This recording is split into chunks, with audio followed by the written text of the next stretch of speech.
Hi, I'm David Chinsky, and I'm the founder and CEO of the Institute for Leadership Fitness. The Institute for Leadership Fitness offers programs designed to help leaders become fit. And what we mean by fit is capable of not only doing their jobs well, we also think it's important that leaders know how to remove the ambiguity for their teams, to be able to set a clear direction, to be able to articulate that vision in a way that compels followership. So that's the first component of leadership fitness, clarity. The second component of leadership fitness is confidence, because you can be really clear about where you're going to take your team and then become paralyzed at the point of action. You become afraid of taking your team there because you're listening to all of those self-doubts that tell you you're not good enough or that you're not going to be successful. No one's going to fund your idea. So confidence is all about dealing and managing with those gremlins or saboteurs that we all have and that can get in the way of moving our vision forward. The third component of our model is effectiveness. And effectiveness deals with the how-to. How do you effectively execute and implement that grand vision in a confident way? And then vitality is our fourth, what we call face of leadership fitness, because you can be clear, confident, and effective and run out of gas. You can lack the vitality to have what we call a sustained contribution. So the Institute for Leadership Fitness is all about helping leaders go the distance and be able to be clear, confident, and effective for the long haul. One of the things that we advise our clients is to avoid the tendency to overmanage and underlead. So a lot of times leaders get to that senior leadership position because they've managed well. They've managed people, they've managed a project well, and so they move into leadership, and then what ends up is they default back to management as opposed to leading.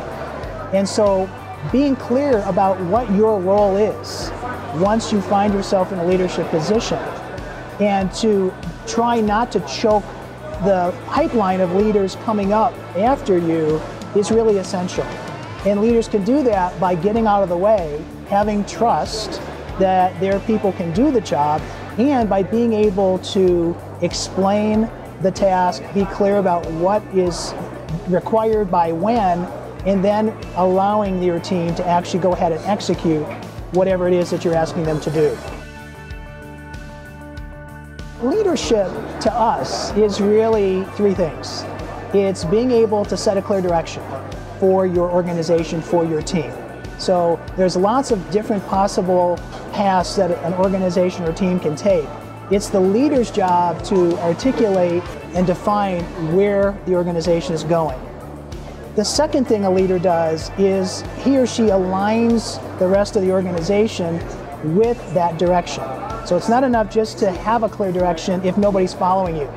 So leaders have to also align or connect their people with that new direction.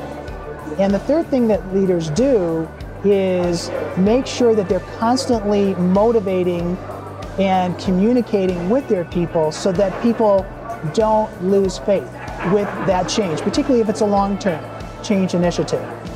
Everything else is management. So doing budgets and staffing the organization and resolving conflicts are all management activities. Now, that's not to say that leaders don't have to manage, and it's certainly true that managers need to step up and lead. The key, though, is for leaders not to spend all of their time managing and not enough time setting a clear direction, aligning the team around that direction, and constantly motivating them. Confidence can certainly be developed. Confidence is all about practicing the discipline of setting aside some of the negative self-talk that all of us are susceptible to. In fact, I find that the bolder the vision, the more we're pushing the envelope, the louder those voices can become, the louder those gremlins or saboteurs become. So it's not about eliminating those voices. In fact, sometimes they're healthy. We want to know that there may be some issues or some risks.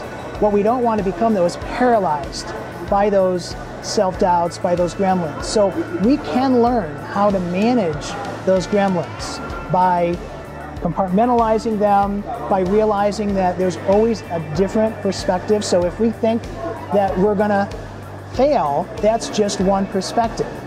And often when we're stuck, it's because we think the perspective we have right now is the only perspective available. And so to the extent that we are open to considering another perspective, which might be for us, we'll succeed, we can then choose where we want to be. Where do we want to live? Do we want to live in the perspective of we're going to fail, or do we want to live in the perspective that we're going to succeed? Because we usually get what we expect.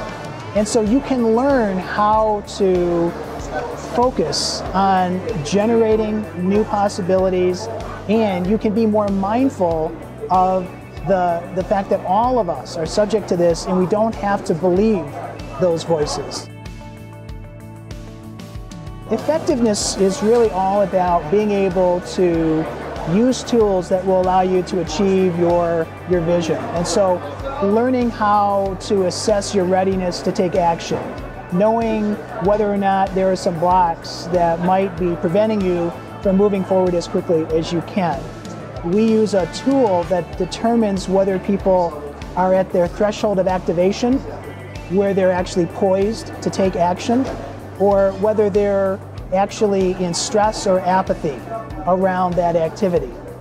We also teach conflict management and how to show up differently when you're in disagreement with someone else, and knowing that you have the versatility to show up in multiple ways. We also help people understand how to close deals more effectively. How can you be more effective in pitching an idea, pitching a program to a boss, to a customer, so that you can win them over through persuasion and influence as opposed to coercion. Vitality is a very critical component of leadership fitness, because we believe that you can be clear, confident, and effective and be overwhelmed with all of the responsibilities that you face. In fact, many leaders go for years and years and years, and they're going so intensely that they forget about themselves. They forget about eating right. They forget about exercising their body. They forget about taking time to disconnect. They forget about the need for oscillation or a rhythm in their life. And what happens is they end up not being able to go on and make those contributions as long as they might otherwise make them, because they've just run out of gas. They just no longer have the energy, the creativity to push forward. And so when we think of leadership fitness, it's not just being able to set that clear direction, being able to manage those fears and self-doubts, and having the tools of effectiveness. Because if you're going to run out of energy and not take care of yourself, there's a good chance that you're just not going to be able to give as much as you're able to give if you're not taking care of yourself. And so vitality is an absolutely critical part of the model. We've seen people's lives changed by changing the way they take time for themselves, by changing the way they eat, by taking time and not answering emails 24/7. So we've had many clients who would be available nonstop, and it was just dragging them down.